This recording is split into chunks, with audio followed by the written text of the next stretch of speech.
आहे आणि ती आपल्यातच प्रत्येकामध्ये आहे. तर अशाच कृष्ण वृत्तीला आवाहन आहे ती कविता. करमण्ये वाधिकारस्ते मा फलेषु कदाचन. करमण्ये वाधिकारस्ते मा फलेषु कदाचन. अनेक वेळा ऐकलीत तुझी ही गीतेतली वचन. तुला काय जातंय सांगायला, इथे आम्हाला लागतंय भोगायला. हो हो कबूल आहे, तूही भोगत होतास. अरे पण मानव अवतारात असलास तरी शेवटी तू देवच होतास. आम्ही साधारण माणसं इतकी सहनशक्ती कुठून आणणार. होत असलेले अन्याय केवळ अगतिकतेनं बघत राहणार. त्या कंसाचा जीव वाचावा म्हणून होत असलेले अन्याय केवळ अगतिकतेनं बघत राहणार. त्या कंसानं स्वतःचा जीव वाचावा म्हणून दुसऱ्याची पोरं मारली. त्या कंसानं स्वतःचा जीव वाचावा म्हणून दुसऱ्याची पोरं मारली. ती तुझी भावंड होती म्हणून का तू त्याला लगेच शिक्षा केली. अरे या कलियुगातल्या कंसांपेक्षा तुझा मामा बराच म्हणावा. कुणी पुत्रप्राप्तीच्या हव्यासापायी का पोटच्या पोरीचा गर्भावस्थेतच जीव घ्यावा. आणखी किती मुली इथे जन्मण्याआधीच मारल्या जाणार. त्या कंसाचा वध केलास यांना शासन कधी करणार. आणि काय रे, एका द्रौपदीला वस्त्रे पुरवून तू स्वतःला देव समजतोस. इथे अनेक स्त्रियांवर बलात्कार होतात त्यावेळी तू कुठे असतोस. अत्याचारी दुर्योधन दुःशासनास ताठ मानेनं मोकाट फिरतात. अन्याय झालेल्या स्त्रीला मात्र सामाजिक घाव झेलावे लागतात. सत्तेसाठी लोचट अनेक धृतराष्ट्र अजूनही येथे जगतायत. सत्तेसाठी लोचट अनेक धृतराष्ट्र अजूनही येथे जगतायत. आंधळेपणाचं सोंग घेऊन खुशाल होणारे अन्याय बघतायत. त्या सगळ्या नराधमांना कधी आणणारेस ताळ्यावर की गांधारीसारखी अंधपट्टी तूही बांधलीस तुझ्या डोळ्यावर. अर्जुन तुझा लाडका म्हणून का त्याच्यासोबत कायम राहिलास. आणि आम्हाला मार्ग दाखवायला फक्त भगवद्गीता ठेवून गेलास. तुझी गीता वाचत बसायला कुणाला आहे का वेळ पुरेसा. आणि तू स्वतः समजावल्याशिवाय मतीचा अर्थ कळेल कसा. प्रवचनांचं पाहतोयस ना कसं होऊन बसलंय व्यवहारीकरण. तुझ्या नावाने भक्तांना फसवायचं आणि पैसे कमवायचं साधन. मूर्तिरूप पुरे झालं. मूर्तिरूप पुरे झालं. आता प्रत्यक्षात तू यायलाच हवं. दुष्ट वृत्तीचा विनाश करत पुन्हा चक्र सुदर्शन फिरायलाच हवं. माणुसकी संपत चाललीये कृष्णा. माणुसकी संपत चाललीये कृष्णा. आता तरी परत ये. कलियुगाचा उद्धार कर. पुन्हा एकदा अवतार घे. कलियुगाचा उद्धार कर. पुन्हा एकदा अवतार घे.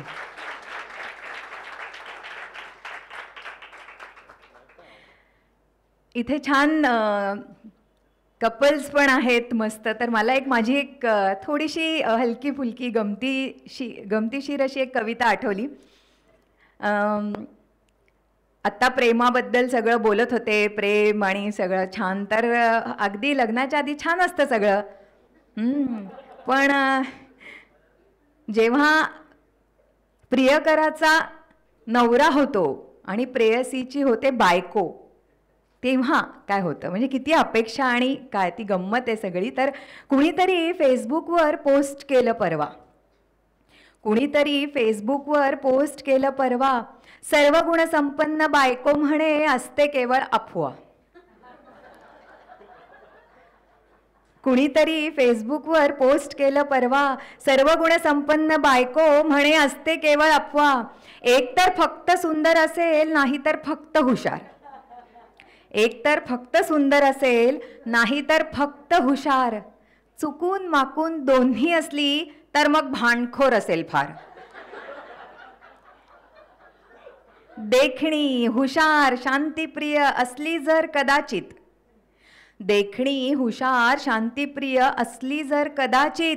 स्वयंपाकाची बोंब असणार 100% निश्चित. काहीच नाही तर उधळपट्टी.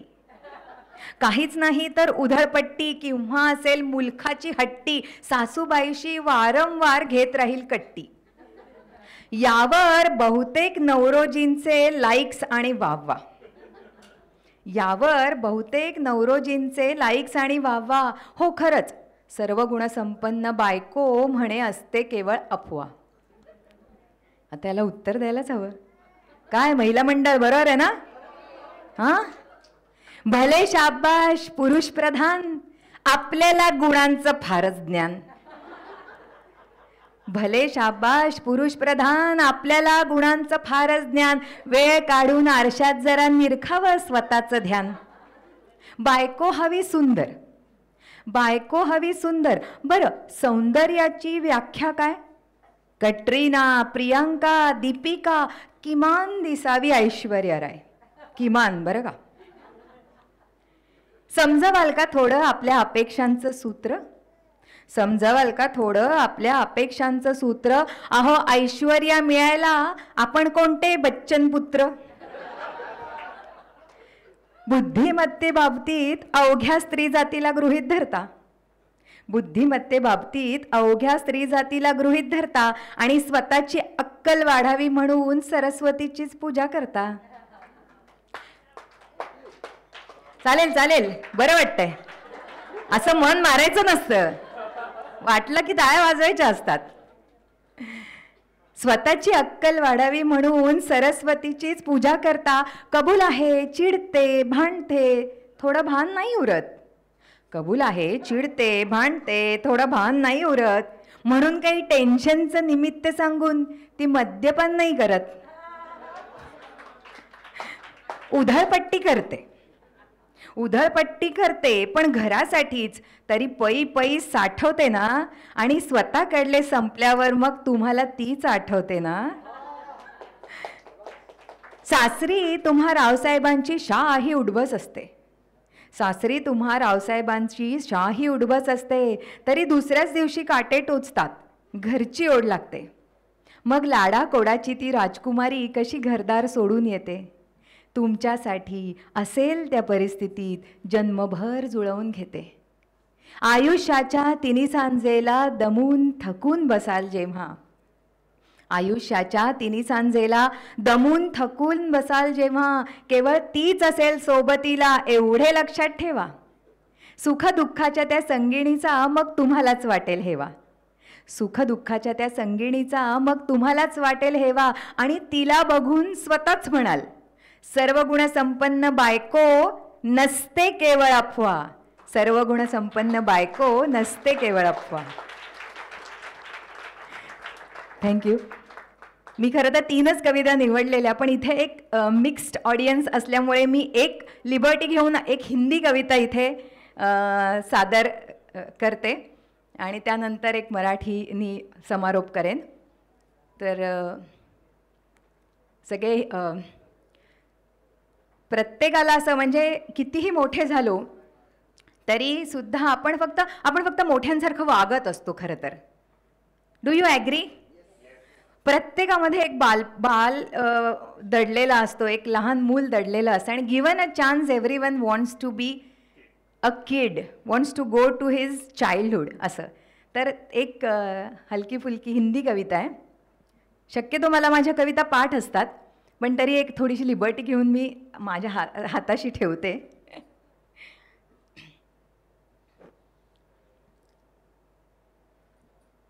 एक था बचपन, एक था बचपन रोज मेरी खिड़की पर आता जाता था. एक था बचपन रोज मेरी खिड़की पर आता जाता था. यादों के गुब्बारे देकर रोज मुझे फुसलाता था. वक्त के रहते जीले पीले नन्ही नन्ही खुशियों को, गुजरा वक्त न लौटेगा फिर ऐसे कुछ बतियाता था. एक था बचपन रोज मेरी खिड़की पर आता जाता था. कोरे कागज की एक नाव में सैर करे चल गलियों से. कोरे कागज की एक नाव में सैर करे चल गलियों से. कर ले थोड़ी छेड़खानियाँ हंसती खिलती कलियों से. और किसी दिन वही पुराने अमरूदों के बागों में मीठे से अमरूद चुराने फिर से मुझे बुलाता था. एक था बचपन रोज मेरी खिड़की पर आता जाता था. रंग बिरंगी तितली के पीछे पीछे जब जाते थे. रंग बिरंगी तितली के पीछे पीछे जब जाते थे. रंग बिरंगी तितली के पीछे पीछे जब जाते थे, दूर किसी सुनसान टिले पर यूं ही दौड़ लगाते थे। गिरते पड़ते कितनी सारी चोटें खाई थी मैंने, उन जख्मों पर प्यार से गीली मिट्टी मलकर जाता था। एक था बचपन रोज मेरी खिड़की पर आता जाता था। सर्दी की रातों में जब माँ अंगीठी जलाती थी, सर्दी की रातों में जब माँ अंगीठी जलाती थी, नानी माँ ने उसे सुनाई कहानियाँ सुनाती थी। फिर परियों की लोरी गाकर प्यार से मुझे सुलाती थी। तब वो भी बदमाश मेरे सिरहाने आकर सोता था। एक था बचपन रोज मेरी खिड़की पर आता जाता था। वही जिंदगी भोली भाली सी अब क्यों मिलती ही नहीं, वही जिंदगी भोली भाली सी अब क्यों मिलती ही नहीं। जंग लगी उस खिड़की की कुंडी अब क्यों खुलती ही नहीं, वही जिंदगी भोली भाली सी अब क्यों मिलती ही नहीं। जंग लगी उस खिड़की की कुंडी अब क्यों खुलती ही नहीं। उस प्यारे से दोस्त को मैं भी ढूंढ रही हूँ बरसों से, वो जो मेरे साथ खेलता हंसता गाता रोता था। एक था बचपन रोज मेरी खिड़की पर आता जाता था। यादों के गुब्बारे देकर रोज मुझे फुसलाता था। वक्त के रहते जीले पीले नन्ही नन्ही खुशियों को, गुजरा वक्त न लौटेगा फिर, ऐसे कुछ बतियाता था। एक था बचपन रोज मेरी खिड़की पर आता जाता था। माणसाची धडपड सगळी सुखासाठी सुरू असते,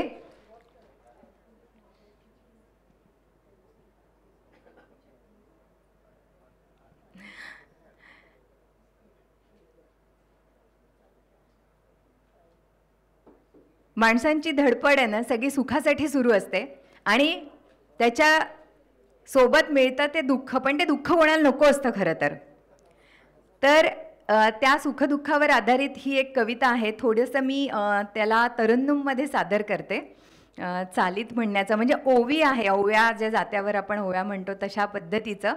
तर ती सुख आणि दुःख हे प्रत्येकाच्या आयुष्यात 50-50% येतं, तर त्या अर्थी ही कविता आहे.